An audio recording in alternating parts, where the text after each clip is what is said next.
Foreign affairs is some of the most sensitive terrain in Australian politics, but in the last few days we've seen Julia Gillard concede it's not her passion, while Tony Abbott has apologised for blaming jet lag as a reason for avoiding a trip to Afghanistan.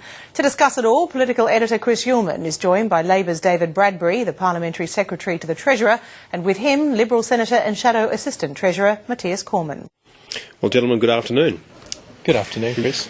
Good afternoon, Chris. Mathias Cormann, first of all, Tony Abbott has apologised for saying that he was worried about being too jet-lagged to go to Afghanistan. It's not a very good look, is it? Look, I mean, the point I'd make is there's very strong bipartisan support for our effort in Afghanistan. Our troops are doing a very important job in our national interest, and really this whole thing was a bit of an unfortunate political stunt by the Labour Party, which does nothing to further the national interest. David, the question I have for you is that clearly the information in the first place came from the government. So what's the government doing even talking about the travel arrangements of the opposition leader on this? Well, look, Chris, I don't think there's anything exceptional about the fact that this information was made public. I think if you look at what the source of the problem really was, it was Tony Abbott's comments. He made some silly comments and he's acknowledged that. Obviously that caused some discontent and hurt to the families involved, families of some of our troops and those that have passed away in defence of this country. And I can understand why those families may feel that way, but frankly, Tony Abbott has apologised for what he said, and I think really it's time to move on. In terms of any future trips to Afghanistan for Tony Abbott, that's a matter for him. His travel arrangements really are a matter for him, but obviously the government would be looking to facilitate that without creating any difficulty for him. I just want to make clear here, though, that the Prime Minister knew all along that Tony Abbott had planned a trip to Afghanistan, and she was well aware of that. It was really very unfortunate that she chose to use events the way she did.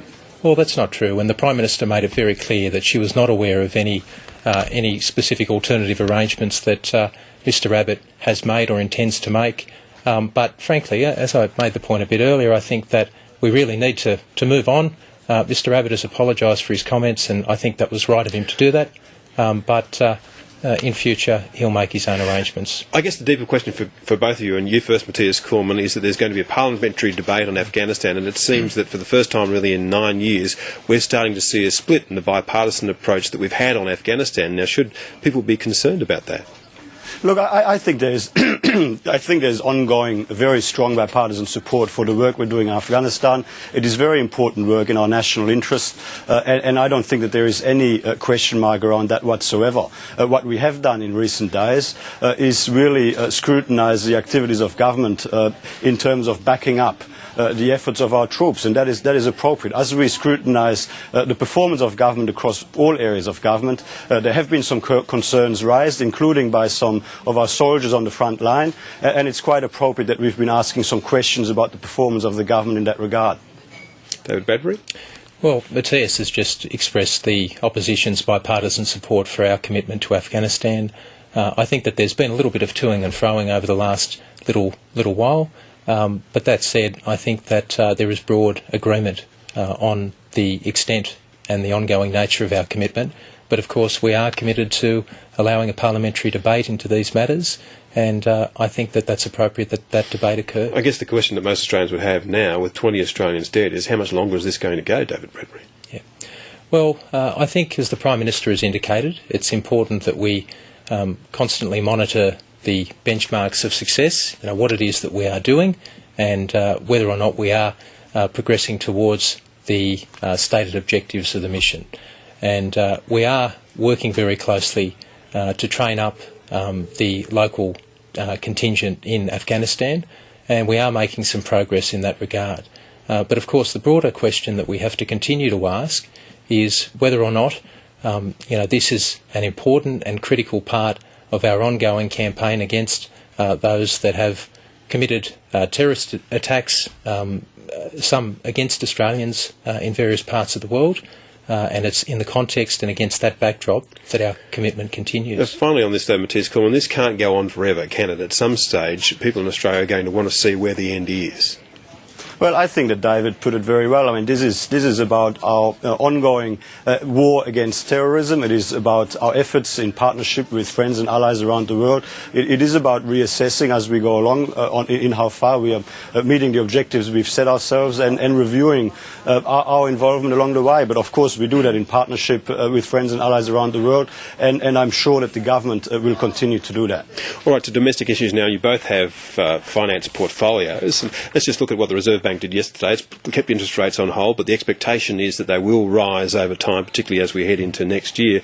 And cost of living is really beginning to emerge now as a real problem for a lot of Australians. David Bradbury, you'd know that about electricity prices in Western Sydney. So how big a political issue is this? Yeah. Well, cost of living issues are always a challenge, always a real issue for people in communities right around the country. I know as a local member over the years this has always been one of those issues that's top of mind for people. I think it's important to put the interest rate decision in its broader context, and that is an important context to understand. The first point to make is that our economy continues to grow strongly, outperforming other advanced economies in the world. We are doing that with low unemployment, and we're also doing that with very strong public finances in check. Now, that is the macroeconomic backdrop. But when we came to power in 2007, there were a number of capacity no debt, no deficit, and capacity a very strong economy. And capacity constraints that the Reserve Bank had issued no less than 20 warnings in respect of. Now, we have sought to rise to the challenge of investing in infrastructure, investing in those parts of the economy that will generate productivity and will address these capacity constraints. Now, that is why we are absolutely committed to ensuring that we utilise the proceeds of Mining Boom Part 2 to do what the previous government failed to do, and that is to invest in productivity into the future. There's a whole suite of things there, including the mining tax, that I'm sure that Mathias Cormann would like to comment on. Yeah. Well, just in terms of the decision yesterday, I mean, families and businesses across Australia were lucky to avoid another interest rate rise at this point in time. However, the Gillard government is addicted to excessive spending and debt, which continues to put upward pressure on interest rates. And of course, we've had 6 interest rate rises over the last year, and economists are predicting that the official cash rate will be 1% higher by the end of next year, which will all put upward pressure on the cost of living. We've now had Treasury, Finance, the Reserve Bank, the IMF, all counsel the government about the need for tighter fiscal policy, that is, to cut spending. And of course, so far there hasn't been any response from the government in that regard.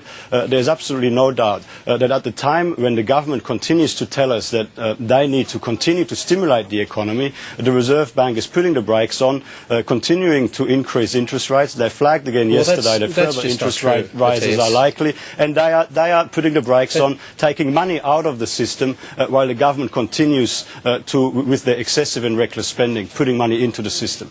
Look, that is just not true. When Matthias, you know as well as I do. Have you stopped your stimulus? Have you stopped your stimulus? Are you rolling it back? You know as well as I do that the stimulus was introduced with an exit plan in mind.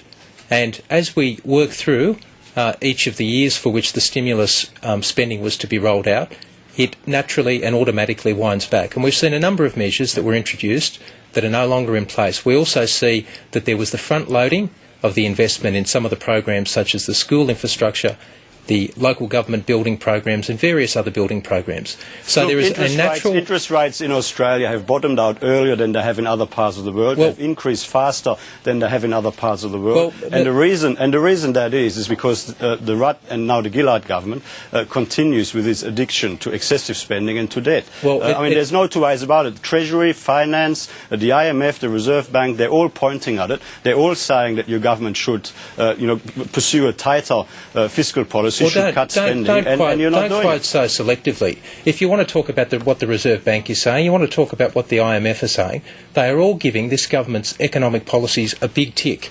That is why we have been able to steer the economy through the global financial crisis. They're all being very polite, but they're all saying that there has not been a better targeted, more effective stimulus package anywhere in the world. That's what they're all saying.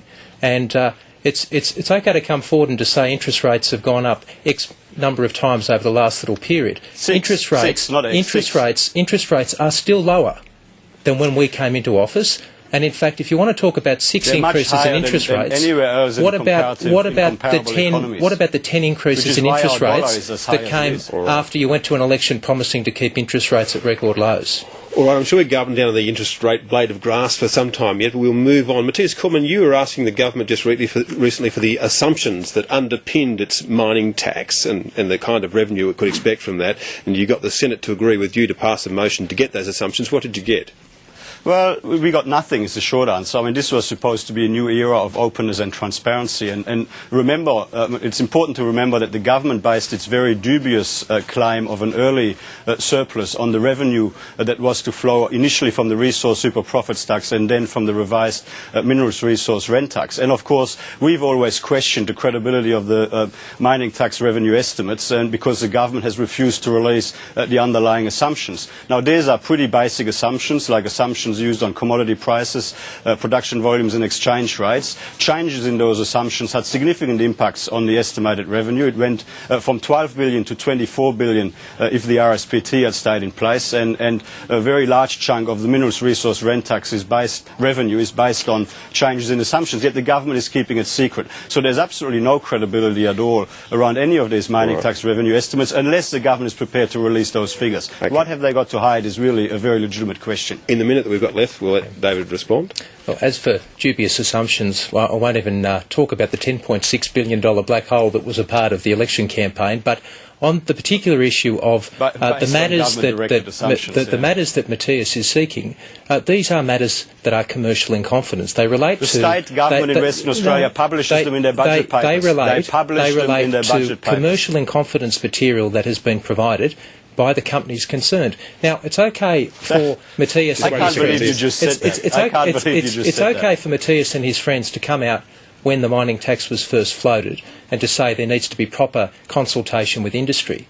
But if you want to have proper consultation, then you can't go out and use information that is provided to you in commercial in confidence and then to publish that at large. You excluded the rest of the industry. Just to finish. If that were to occur, if what Mathias wants were to occur, that would jeopardise the ongoing commercial negotiations some of these companies have in Western Australia of both in respect of commodity prices elsewhere. Okay, David, state governments of both persuasions. State governments of both persuasions in Western Australia do exactly that. They get that information from companies, the same process, and they publish it in their budget papers. And Treasury has never released that level of detail in terms of the costings underpinning. We've never had a mining tax. We've never had a mining tax. Gentlemen, we're going to have to leave it there, but thank you both. Thanks very much, Chris. Thank you, Chris. Well, over